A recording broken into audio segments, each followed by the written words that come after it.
বাংলাদেশি দাদা না আসলে না কলকাতা সব ভুকা মরে যাবে। শেষ, পুরো শেষ। আপনার পার্সেন্টেজ প্রচুর কম। আমার হোটেল ভিক্ষা করার মতো অবস্থা।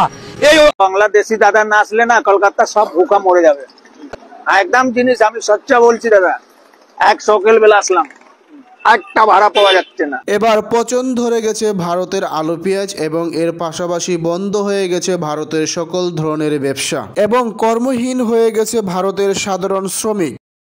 এছাড়া শুভেন্দু অধিকারী বিবৃতি দিয়েছিল বাংলাদেশের লোকদের কোনো ট্রিটমেন্ট দিবে না, না সামলাতে পেরে কান্নাকাটি করতেছে ভারত। ভারতের আলু পেঁয়াজ বন্ধ করে দেওয়াতে উন্নতির দিকে যাচ্ছে বাংলাদেশ এবং ধসে পড়ছে ভারতের আর্থিক অবস্থা। এজন্য বিক্ষোভ করছে ভারতের সড়কে সাধারণ জনগণ এবং রাস্তায় পুড়িয়ে ফেলা হচ্ছে নরেন্দ্র মোদীর ছবি।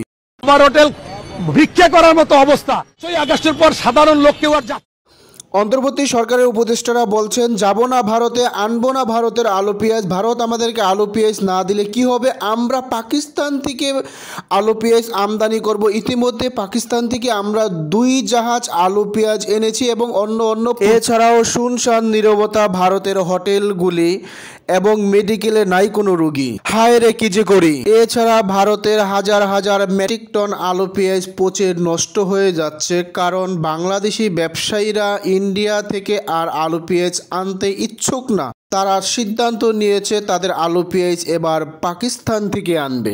শেষ, পুরো শেষ। মার্কেট যত ব্যবসা সব শেষ। হোটেল বলেন, ট্রাভেলস বলেন, এই রোডে চলার রাস্তার জায়গা পাওয়া যায় না। এখন দেখছেন পুরো ফাঁকা। বাংলাদেশি পর্যটক না যাওয়াতে শুধু হোটেল আর বাজারই নয়, প্রভাব পড়েছে কলকাতার হসপিটালেও। এই তো 1 মাস আগে এই সব হসপিটালে সবসময় থাকতো রোগীর ভিড়, এখন তারা কাটাচ্ছে শুনশান নীরবতা, নেই কোনো রোগী। এবার তারা বলছে বাংলাদেশি দাদারা আসলে আমাদের হোটেলে সব রুম বুকিং থাকতো, এখন আমাদের হোটেলে 1টি বা 2টি রুম বুকিং থাকে, এছাড়া সব রুম ফাঁকা থাকে। এভাবে চলতে থাকলে আমাদের হসপিটাল এবং হোটেলের ব্যবসা বন্ধ হয়ে যাবে। 40% থেকেও কম হয়ে গেছে। ভারতের নিউ মার্কেটের ব্যবসায়ীরা বলছে আমাদের 80% ব্যবসা কমে গেছে বাংলাদেশি পর্যটক না আসাতে। এভাবে চলতে থাকলে আমাদের ব্যবসা বন্ধ হয়ে যাবে। এছাড়াও প্রভাব পড়েছে কলকাতার হাসপাতালগুলিতেও। তারা বলছে এভাবে চলতে থাকলে আমাদের হাসপাতালগুলি বন্ধ হয়ে যাবে। ইতিমধ্যে হাসপাতালকে কেন্দ্র করে হাসপাতালের এরিয়ায় যে ওষুধ ফার্মেসি ওষুধের সবগুলি আছে সেগুলি বন্ধ করে দিয়েছে। তাছাড়া ভারতের গণমাধ্যমে উঠে এসেছে বাংলাদেশি পর্যটক না যাওয়াতে ভারতের বৈদেশিক আয় কমে গেছে, রিজার্ভ কমে গেছে।